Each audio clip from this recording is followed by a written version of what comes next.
Il y avait un malade, Lazare de Béthanie, le village de Marie et de Marthe, sa sœur.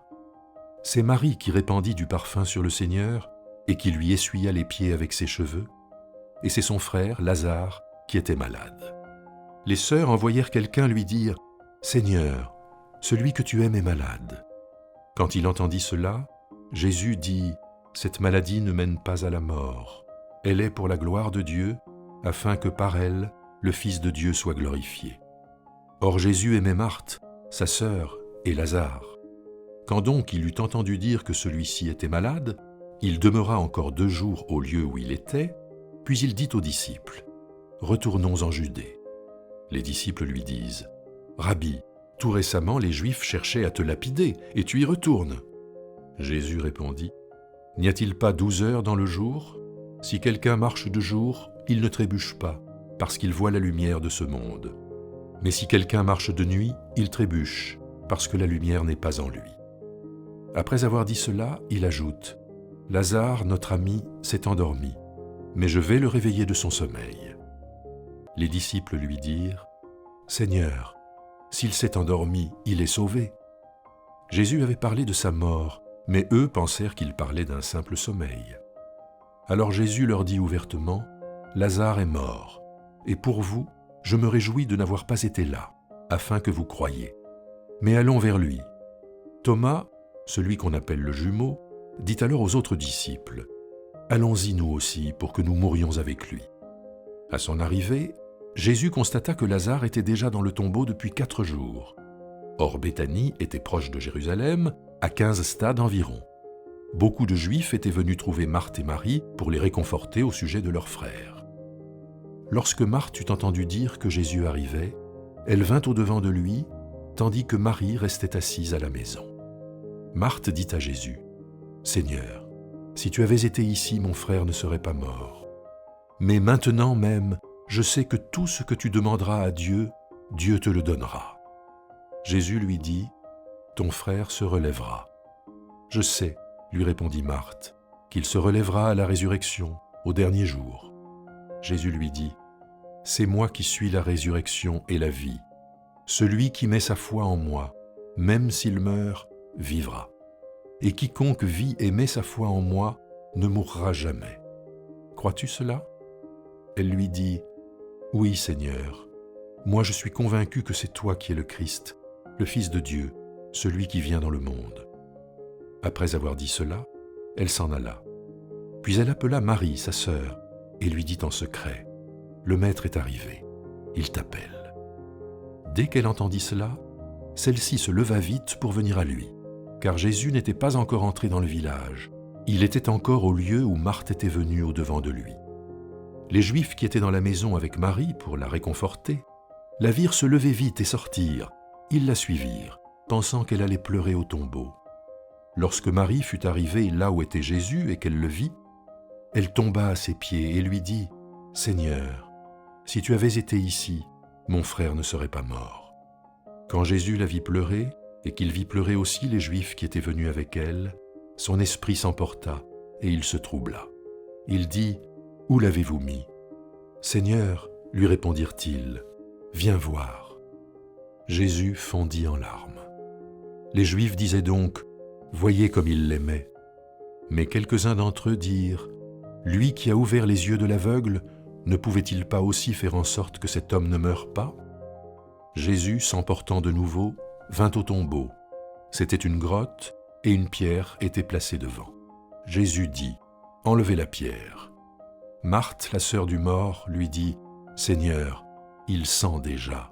C'est le 4e jour. » Jésus lui dit « Ne t'ai-je pas dit que si tu crois, tu verras la gloire de Dieu ?» Ils enlevèrent donc la pierre. Jésus leva les yeux et dit « Père, je te rends grâce de ce que tu m'as entendu. Quant à moi, je savais que tu m'entends toujours, mais j'ai parlé à cause de la foule qui se tient ici, pour qu'ils croient que c'est toi qui m'as envoyé. » Après avoir dit cela, il cria « Lazare, sors !» Et le mort sortit, les pieds et les mains liés de bandelettes et le visage enveloppé d'un linge. Jésus leur dit « Déliez-le et laissez-le aller. » Beaucoup de Juifs qui étaient venus chez Marie ayant vu ce qu'il avait fait, mirent leur foi en lui.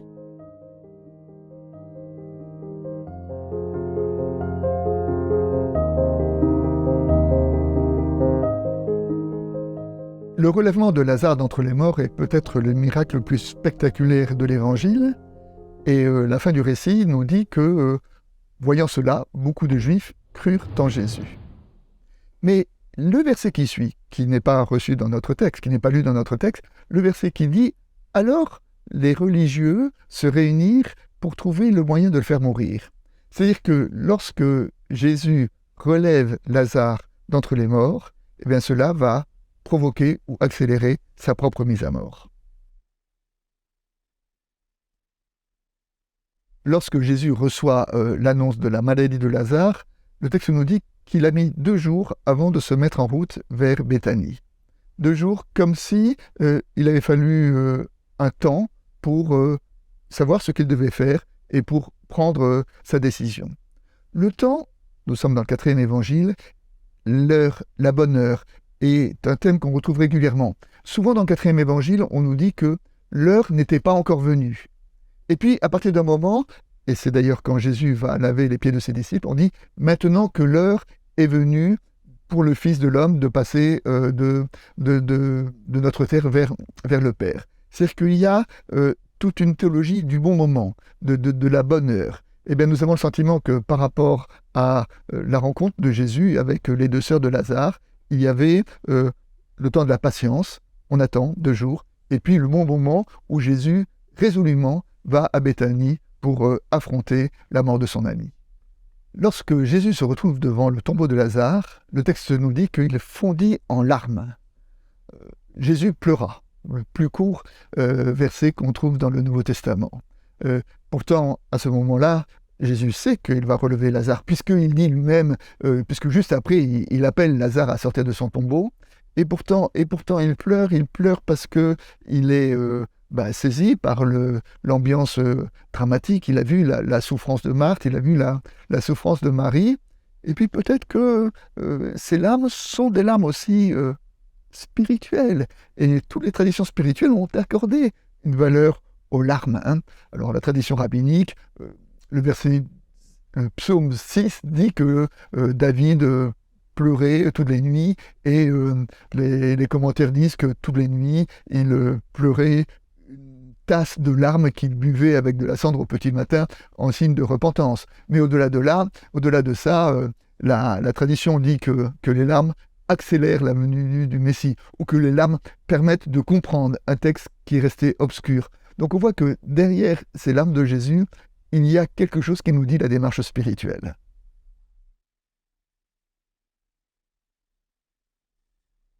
Lorsque Marthe, puis plus tard Marie, rencontrent Jésus, la première chose qu'elle dit, c'est la même parole.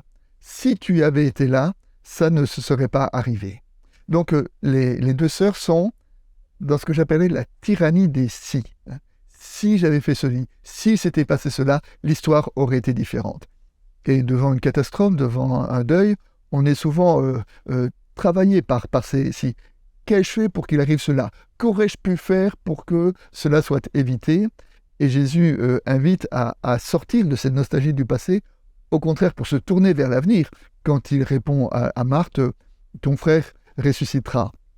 Alors derrière ce « Ton frère ressuscitera », Jésus appelle Marthe à tourner son regard, non plus vers le passé, qu'aurais-je pu faire, mais vers l'avenir. Quelle parole de vie, quelle parole d'espérance puis-je entendre, recevoir et vivre, y compris jusque dans mes épreuves et jusque dans mes deuils.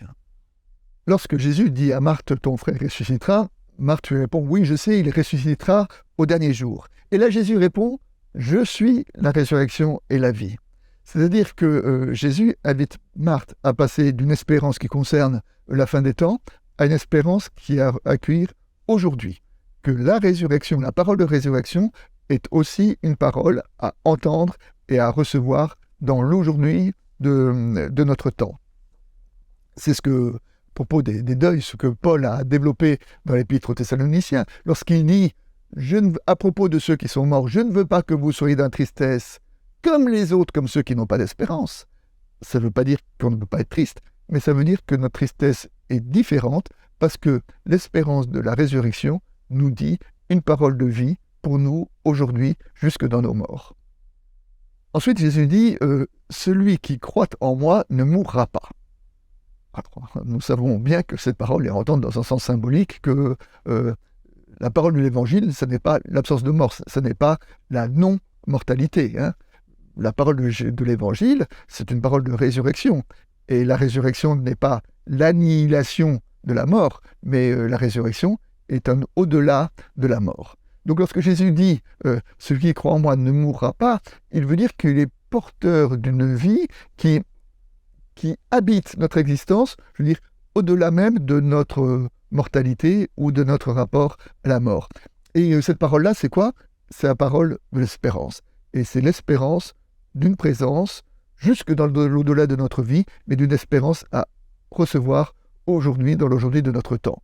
C'est ce que développera le 4e évangile avec la notion de vie éternelle, notamment lorsque Jésus dit « La vie éternelle, c'est qu'ils te connaissent, toi, le vrai Dieu », c'est dans la prière sacerdotale de Jean 17, c'est-à-dire que la vie éternelle, ce n'est pas la vie perpétuelle, ce n'est pas la vie sans mort. La vie éternelle, c'est la vie inscrite dans l'éternité de Dieu, c'est inscrite dans l'être de Dieu. Et il y a aujourd'hui, dans notre vie, dans notre foi, quelque chose qui concerne l'éternité, et c'est en cela que nous ne mourrons pas. À propos du verset qui dit que Jésus pleura, une légende rabbinique dit que lorsque Adam et Ève ont été chassés du jardin, ils se sont tournés vers Dieu en disant « Mais comment allons-nous survivre dans le monde si dur dans lequel nous sommes envoyés ?» Et à ce moment-là, dit la légende met dans la bouche de Dieu ces paroles de compassion.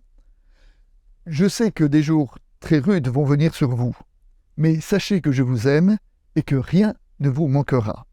C'est pourquoi je vais sortir de mon trésor une perle. La voici, c'est une goutte d'eau. Quand vous rencontrerez une catastrophe et quand vous vivrez une grande émotion, cette goutte d'eau sortira de vos yeux et coulera sur votre joue. Vous saurez alors que je suis avec vous et vous serez consolés, vous serez réchauffés, vous serez apaisés. »